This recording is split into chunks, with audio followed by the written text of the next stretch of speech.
and gentlemen, give it up for Jeroen Coelen!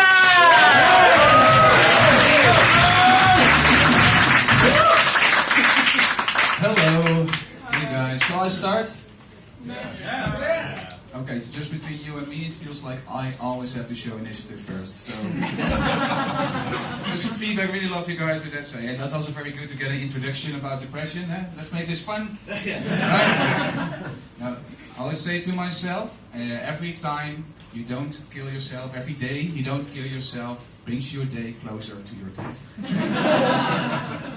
So starting on a soft note, I think, is the best thing. So my name is Jeroen. I'm Dutch, as most of you probably have figured out already. I think I'm the prototype of Dutch people. You see, I'm tall, I have blonde hair. I don't think we did anything wrong in the golden age. That's just...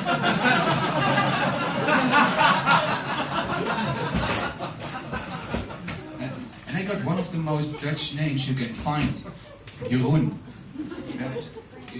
It's only more Dutch when your name is Gerard. I want to try something, and we've never done this before. You want to try? We'll count 3, 2, 1, and then I want you to give it a go to pronounce my name. Okay? 3, 2, 1. Jeroen. There's someone very baked in the back there. Alright, well, oh shit! What was the name again? Well, people that have a lot of trouble with pronouncing my name are people from India, because they say something like heroin, heroin. Yes, my name is heroin. Meet my brother, crack cocaine. I've never done heroin, and it's because of my character. I lack a spine, so the sole reason I haven't done heroin is because I've never been offered it. Otherwise, I would have done it. So, speaking about lack of character, I go on a lot of dates. It's I'm tall, so I have more matches than the most comedians here. But there's one thing that I found very tricky. I date out of necessity, by the way, because if I don't date, I'm going to watch a lot of porn, and I think every male has sometime experienced that you're thinking with yourself, is there such thing as too much porn? Someone said, yes, there is. Okay. Well, but the thing is that, well, this morning I went on Pornhub and I got blocked because they thought I was doing a cyber attack.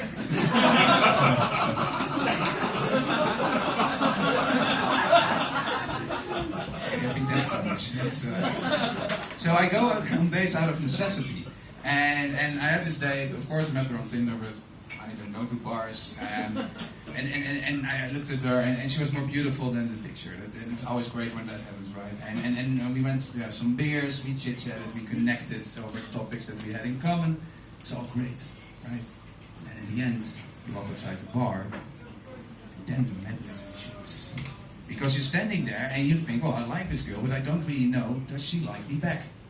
That's tricky, right? You need to know that. But there's a trick that you can find out. You go all in, you lean towards her, and you try to kiss her, and then you know where you stand. Professionals call this the move. Are you aware of the move? No? Okay, watch and learn. The move is one of the most riskiest things you can do in life. I think you can go skydiving or bungee jumping, letting out that fart in the morning shower, and then you can do the move. The fart in the morning shower never is a good idea. There's so much optimism in that fart. You're standing there, like, oh shit, I don't want to get outside. I'm just saying, try. Sure, it won't be that bad this time. And then you let it rip. And then for 10 seconds you say, see, it isn't that bad. Oh! Oh shit. Oh, honey! Damn it, then I started to sympathize with Auschwitz, etc. So, the move. So I was standing there, and I thought, okay, I'm going to do this. I'm going to go all in.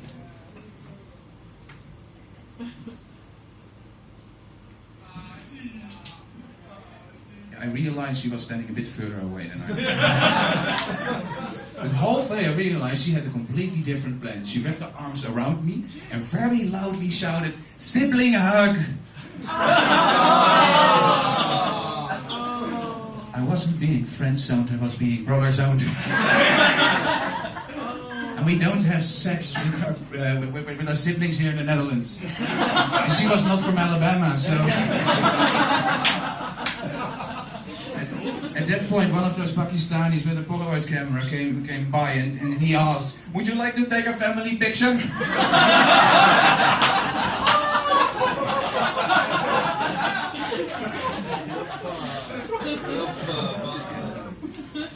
Okay, sorry, I'm interrupting right now. I just got a look from someone in the audience, I'm not saying who, it's a female, and she gave me this look that suggested that I'm just a piece of meat. And I'm quite disappointed. This is a cultural gathering here. And I thought it was about who I am, the content of what I have to say. And not about the superficial. You can do that in the club later, but this is about the content. Those eyes, they said, "I really want to have sex with you." Do you know how much that hurts as an artist to hear those words? And this is not the first time this has happened. Like at the end of it, of the show, they go to the bar and they bump into you and say, "Oh, you were funny. Do you want to have a drink?" And they try. And sometimes they try to follow me to my house. And yeah, I live in an apartment building and there's a mailbox there. You start shouting through the mailbox like, "Jeroen, I like you so much, I want to sit on your face." I got neighbors that started stuffing panties down my mailbox. I have to empty it twice a day now. So can you please not follow me to my home on Leidseplein 68? I will be home about 11, but no, don't. So, okay, now... that day. So I told the story of the day to a friend of mine, and that friend, he said, "Oh, Jeroen," because that's how you pronounce my name, Jeroen, maybe you're just not the master of empathy. That you don't sense that very well. And I really like that, not the master of empathy. I'm going to put that on my business card, I think. and then I went online to do an empathy test, as someone with probably low empathy levels would do.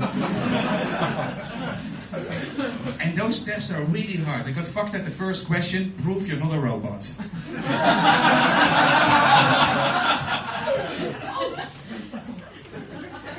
Yeah, I had a friend of mine fill it in for me. That's. So then I went to this academic survey to determine my level of empathy, and it turns out the result was that from all Sesame Streets, animals I resemble Cookie Monster the most. And I was a bit baffled with this academic research. That's clearly I started to question the validity, the scientific validity of this research, because I always felt more like Oscar the Grouch. That's who I am. So actually I had another story, but I think I also need to finish up. So, yeah, don't kill yourself. My name is Jeroen Coelen. Thank you very much.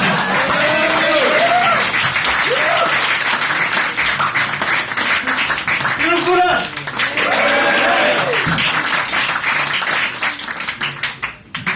His last name in English sounds really cool. Cool, huh? Never heard it before.